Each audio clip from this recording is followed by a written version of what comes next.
ओम शांति। आज हम सुनते हैं बाबा के 22/1/88 के अव्यक्त महावाक्य। हेडिंग है हिम्मत का पहला कदम समर्पणता। आज स्नेह के सागर बाप दादा अपने स्नेही बच्चों को देख हर्षित हो रहे हैं।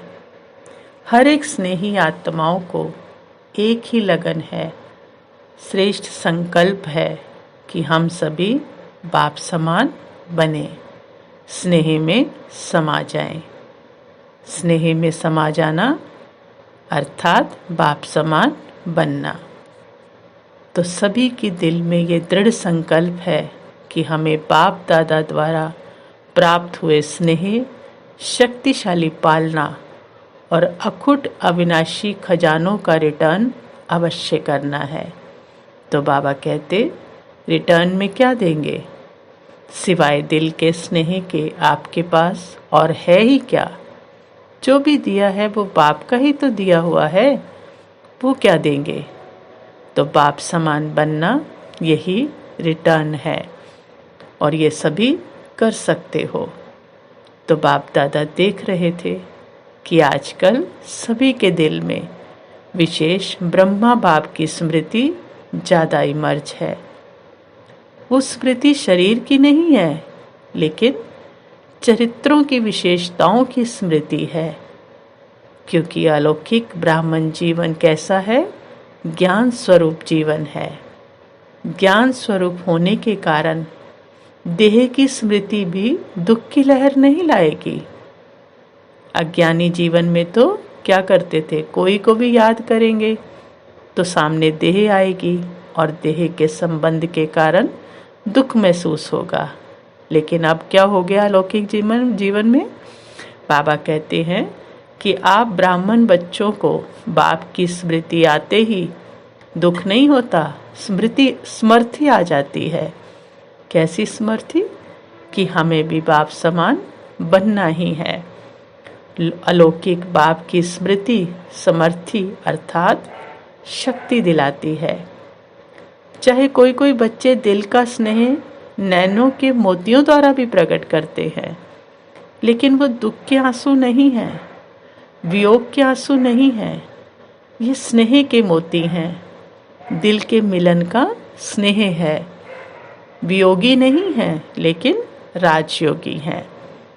क्योंकि दिल का स्नेह, सच्चा स्नेह शक्ति दिलाता है कि जल्दी से जल्दी पहले मैं बाप का रिटर्न दूं। तो रिटर्न देना अर्थात क्या है, समान बनना। इस विधि से ही अपने स्नेही बाप दादा के साथ स्वीट होम में रिटर्न होंगे, अर्थात साथ वापस जाएंगे। रिटर्न करना भी है और क्या करना है दूसरा, बाप के साथ रिटर्न जाना भी है अपने घर। इसलिए आपका स्नेह व याद दुनिया से न्यारा और बाप का प्यारा बनने का है। तो बाप दादा बच्चों के समर्थ बनने का संकल्प, समान बनने का उमंग देख रहे थे। ब्रह्मा बाप की विशेषताओं को देख रहे थे। अगर ब्रह्मा बाप की विशेषताओं का वर्णन करें तो कितनी होंगी, बाबा पूछ रहे हैं। हर कदम में विशेषता ही तो रही। संकल्प में भी क्या क्या विशेषताएं हैं जो हम बच्चों को धारण करनी है, वो बाबा बता रहे हैं। पहली तो क्या बताई कि संकल्प में भी सर्व को विशेष बनाने का हर समय उमंग उत्साह रहा। दूसरा, अपनी वृत्ति द्वारा हर आत्मा को उमंग उत्साह में लाना, ये विशेषता सदा ही प्रत्यक्ष रूप में देखी।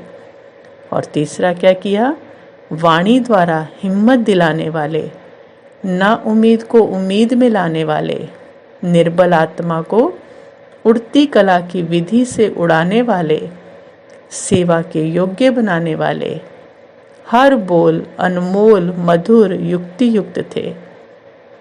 ऐसे ही कर्म में बच्चों के साथ हर कर्म में साथी बन कर्म योगी बनाया, साथी बन के बनाया उनको। सिर्फ साक्षी होकर देखने वाले नहीं कि खुद देखते रहे और बच्चों को सिखाते रहे, नहीं, करके दिखाया। कैसे? स्थूल कर्म के महत्व को अनुभव कराने के लिए कर्म में भी क्या बने? साथी बने। क्यों? क्योंकि वो जानते थे कि जो कर्म मैं करूँगा मुझे देख बच्चे स्वतः ही करेंगे। इस पाठ को सदा कर्म करके पढ़ाया और संबंध संपर्क में छोटे बच्चों को भी संबंध से बच्चों समान बनकर खुश किया और वानप्रस्थ को भी वानप्रस्थ रूप से अनुभवी बन संबंध संपर्क से सदा उमंग उत्साह में लाया। तो बाल से बाल रूप, युवा से युवा रूप और बुजुर्ग से बुजुर्ग रूप बन सदा आगे बढ़ाया। सदा संबंध संपर्क से हर एक को अपनापन अनुभव कराया। छोटा बच्चा भी कहेगा कि जितना मुझे बाबा प्यार करता है उतना किसी को नहीं करता। तो क्या लगता है हर बच्चे को कि बाबा सबसे ज़्यादा उसी से करता है। जैसे वो यादगार दिखाया ना भक्ति में कि गोपियों के साथ सबके साथ श्री कृष्ण है, लेकिन वो कौन है? वो तो शिव बाबा है ना, गोपेश्वर है, तो हर गोपी के साथ है, ऐसा सबको अनुभव होता है। तो हर एक को इतना प्यार दिया जो हर एक समझे कि बाबा मेरा है। ये है संबंध संपर्क की विशेषता। और देखने में हर एक आत्मा की विशेषता व गुण को ही देखा और सोचने में देखो, सदा जानते हुए कि ये लास्ट नंबर के दाने हैं, लेकिन ऐसी आत्मा के प्रति भी सदा आगे बढ़े, ऐसे हर आत्मा प्रति शुभ चिंतक रहे। सब कुछ जानते हुए फिर भी क्या किया? आगे बढ़ाया उसको। ऐसी विशेषताएं सभी बच्चों ने अनुभव की। तो इन सभी बातों में समान बनना अर्थात फॉलो फादर करना है। तो ये फॉलो करना क्या कोई मुश्किल है क्या? तो बाबा कहते इसी को ही स्नेह, इसी को ही रिटर्न देना कहा जाता है। तो बाप दादा देख रहे थे कि हर एक बच्चे ने अभी तक कितना रिटर्न किया है। लक्ष्य तो सभी का है, लेकिन प्रत्यक्ष जीवन में ही नंबर है ना, तो सभी नंबर 1 बनना चाहते हैं। 2-3 नंबर बनना तो कोई पसंद नहीं करेंगे। तो बाबा कहते लक्ष्य तो शक्तिशाली है, अच्छा है, लेकिन लक्ष्य और लक्षण समान होना, यही समान बनना है। जो लक्ष्य रखा है उसके समान अपने लक्षण भी बनाने हैं। तो इसके लिए जैसे ब्रह्मा बाप ने पहला हिम्मत का कौन सा कदम उठाया, जिस कदम से पद्मा पदम भाग्यवान आदि से अनुभव किया, शुरू से ही अनुभव किया। पहला कदम हिम्मत का कि सब बातों में समर्पण, क्या कर दिया? सबको समर्पण कर दिया। कुछ सोचा नहीं कि क्या होगा, कैसे होगा। 1 सेकंड में बाप की श्रेष्ठ मत प्रमाण, बाप ने सिर्फ इशारा किया और बाप का इशारा और ब्रह्मा बाबा का कर्म अर्थात कदम, इसको कहते हैं हिम्मत का पहला कदम। तन को भी समर्पण किया, मन को भी सदा मनमना भव की विधि से सिद्धि स्वरूप बनाया। मन बाबा में लगा रहा तो हर काम में क्या मिलने लगी? सिद्धि मिलने लगी ना, सब में कामों में सफलता मिलने लगी। इसलिए मन अर्थात हर संकल्प सिद्ध अर्थात सफलता स्वरूप बने। धन को बिना कोई भविष्य की चिंता के निश्चित बन धन समर्पित किया, क्योंकि निश्चय था ना कि ये देना नहीं है, लेकिन पदम गुना लेना है। ऐसे संबंध को भी समर्पित किया, अर्थात लौकिक को क्या किया? अलौकिक संबंध में परिवर्तन किया। छोड़ा नहीं किसी को, कोई सोचे छोड़ दिया, नहीं, छोड़ा नहीं, कल्याण किया, परिवर्तन किया। छोड़ना नहीं सिखाया बाबा ने हमको। मैपन की बुद्धि, अभिमान की बुद्धि समर्पित कर दी बाबा पे। इसलिए सदा तन मन बुद्धि से निर्मल, शीतल और सुखदायी बन गए। क्योंकि बुद्धि बाप को दे दी, तो जो बुद्धि बाप को दे दी वो कैसी हो जाएगी? सुखदायी हो जाएगी ना। तो कैसे भी लौकिक परिवार से व दुनिया की अनजान आत्माओं से परिस्थितियां आई, लेकिन संकल्प में भी स्वप्न में भी कभी संशय के सूक्ष्म स्वरूप संकल्प मात्र भी हलचल में नहीं आए, चाहे कितनी भी परिस्थितियां आई। तो ब्रह्मा की विशेष इस बात की कमाल रही, जो आप सबके आगे साकार रूप में ब्रह्मा बाप एग्जाम्पल था, लेकिन ब्रह्मा के आगे कोई साकार एग्जाम्पल नहीं था। जब ब्रह्मा बाबा आए तो उनके आगे करके दिखाने वाला कोई नहीं था। क्या था उनके आगे? सिर्फ अटल निश्चय और बाप की श्रीमत का आधार रहा। बाबा कहते आप लोगों के लिए तो बहुत सहज है, हम लोगों के लिए तो बहुत सहज है। और बाबा कहते जितना जो पीछे आए हैं उनके लिए तो और ही सहज है। क्यों? क्योंकि अनेक आत्माओं के परिवर्तन की श्रेष्ठ जीवन आपके आगे एग्जाम्पल है कि ऐसा करना है, ये बनना है। क्लियर है ना? सब देख रहे हैं ना कैसे सब बन रहे हैं, तो हमारे आगे तो हजारों लाखों एग्जाम्पल हैं, तो सब कुछ क्लियर है। तो बाबा कहते इसलिए आप लोगों को तो क्यों क्या का क्वेश्चन उठने की मार्जिन ही नहीं है कि क्यों करें और कैसे करें, क्या क्या होगा, सब कुछ सैंपल है आगे, आप तो सब देख रहे हो।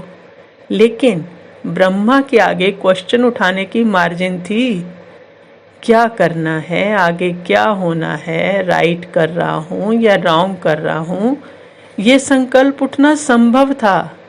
लेकिन संभव को उसने क्या कर दिया? असंभव कर दिया। संकल्प को भी असंभव कर दिया कि संकल्प भी उठने नहीं दिया कि क्या होगा।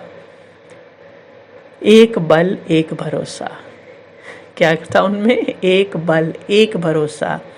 इसी आधार से निश्चय बुद्धि नंबर 1 विजयी बन गए। तो क्या सीखना है ब्रह्मा बाप से?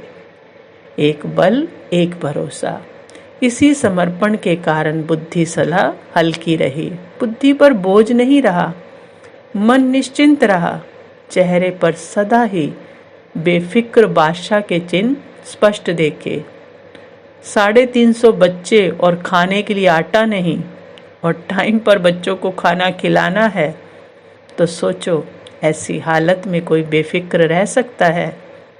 1 बजे घंटी बजनी है और 11 बजे तक आटा नहीं है, तो कौन बेफिक्र रह सकता है? लेकिन ऐसी हालत में भी ब्रह्मा बाप कैसे रहे? हर्षित अचल रहे। और क्या संकल्प था?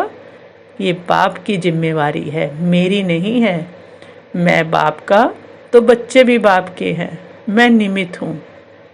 ऐसा निश्चय और निश्चिंत कौन रह सकता है? तो कैसी आत्मा थी? मन बुद्धि से समर्पित आत्मा। अगर वो अपनी बुद्धि चलाते कि पता नहीं क्या होगा, सब भूखे तो नहीं रह जाएंगे, ये तो नहीं होगा, वो तो नहीं होगा, ऐसे व्यर्थ संकल्प व संशय की मार्जिन होते हुए भी समर्थ संकल्प चले। क्या? कि सदा बाप रक्षक है, कल्याणकारी है। ये विशेषता है समर्पणता की।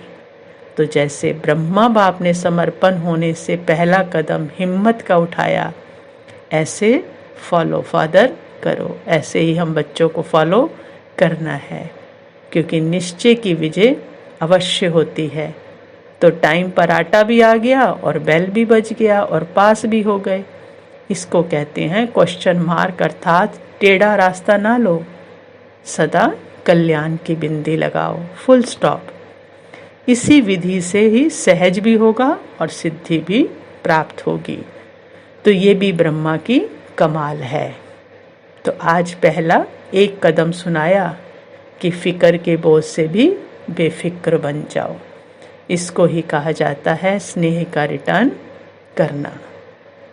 अच्छा, सदा हर कदम में बाप को फॉलो करने वाले, हर कदम में स्नेह का रिटर्न करने वाले, सदा निश्चय बुद्धि बन निश्चिंत बेफिक्र बादशाह रहने वाले, मन वाणी कर्म संबंध में बाप समान बनने वाले, सदा शुभ चिंतक, सदा हर एक की विशेषता देखने वाले, हर आत्मा को सदा आगे बढ़ाने वाले ऐसे बाप समान बच्चों को स्नेही बाप का स्नेह संपन्न याद प्यार और नमस्ते।